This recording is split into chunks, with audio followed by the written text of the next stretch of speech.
কৃষক দলের জন্মদিন, কৃষক দলের জন্মদিন, শুভ দিন, কৃষক দলের জন্মদিন।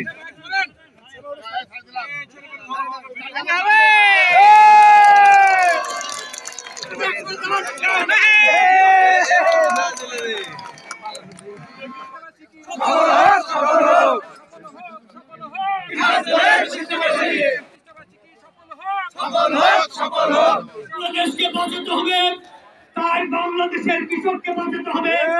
বাংলাদেশের কৃষকের পাশে উনি দাঁড়িয়েছেন। উনি ক্ষমতা নেওয়ার পরে জনগণ উনি ভোটের পরে নির্বাচিত হওয়ার পরে উনি মাঠ থেকে মাঠে, টেকনাফ থেকে তেঁতুলিয়া, মাঠে প্রান্তরে উনি কৃষকদের মাঝে উনি ঘুরে বেরিয়েছেন। নেতা জনাব তারেক রহমান বলেছেন তিনি নিজেও একজন কৃষক। আমার নেতা যখন নিজেকে কৃষক হিসেবে পরিচয় দেয় তখন আমরা গৌরব বোধ করি, আমরা আনন্দিত হই। আমি নিজে একজন কৃষক, আমি নিজেকে কৃষক ভাবতে আনন্দ বোধ করছি আন্তর্জাতিকভাবে, কারণ এই কৃষকই বাংলাদেশের প্রাণ। কৃষক যদি খাদ্য উৎপাদন না করে তাহলে আমরা খেতে পারবো না, আমাদেরকে পর দেশের উপর নির্ভর করতে হবে। আপনারাই আমাদের এই জাতির মেরুদণ্ড, কৃষক বাঁচলে বাংলাদেশ বাঁচবে। আপনারা বিভিন্ন উপজেলা থেকে এই প্রতিষ্ঠা বার্ষিকী সফল করার জন্য এখানে এসেছেন, এর জন্য আমি বড় জেলা কৃষক দলের পক্ষ থেকে আপনাদেরকে ধন্যবাদ জ্ঞাপন করছি।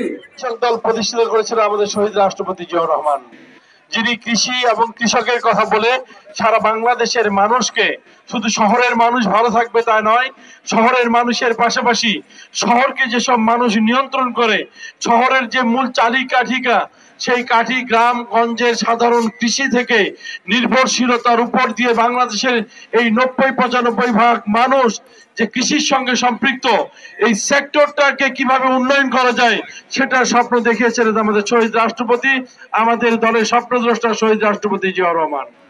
তিনি যুদ্ধক্ষেত্রে যেমন পারদর্শী ছিলেন, তিনি দেশ গঠনে সেরকম পারদর্শী ছিলেন।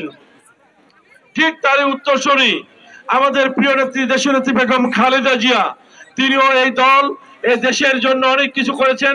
সাবেক তিনবারের প্রধানমন্ত্রী, তিনি দেশের মানুষের জন্য, জাতির জন্য এই দুঃসময়ে এই সমস্ত কৃষি 5,000 টাকা যে কৃষি ঋণ ছিল সেগুলো মওকুফ করেছিল। কৃষক এবং নারীদের উন্নয়নে সারা বাংলাদেশে কাজ করেছেন, প্রত্যেকটা গ্রামে গঞ্জে সব জায়গায় তার উন্নয়ন পৌঁছে দিয়েছেন। খেতে খামারে কলে শহীদ রাষ্ট্রপতি জিয়াউর রহমান একজন রাষ্ট্রপতি হয়ে কৃষকদের সাথে মাঠে কাজ করেছেন, কৃষকদের সাথে মাঠে ময়দানে থেকে বাংলাদেশের রাজনীতিকে তৃণমূল পর্যায়ে নিয়ে গেছেন। যে দেশের রাজনীতি করতে হলে কৃষকের কাছে যেতে হবে, শ্রমিকের কাছে যেতে হবে, কলে কারখানায় যেতে হবে।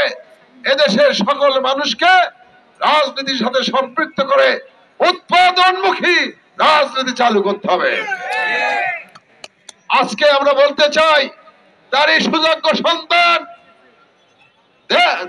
জনাব বিএনপির ভারপ্রাপ্ত চেয়ারম্যান তারেক রহমান আজকে এই দলের হাল ধরেছেন। দীর্ঘ 16 বছর এবং আরো 2 বছর, এই 18 বছর এই দলের নেতৃত্ব দিয়ে যাচ্ছেন। লাল গোলাপ শুভেচ্ছা, লাল গোলাপ শুভেচ্ছা।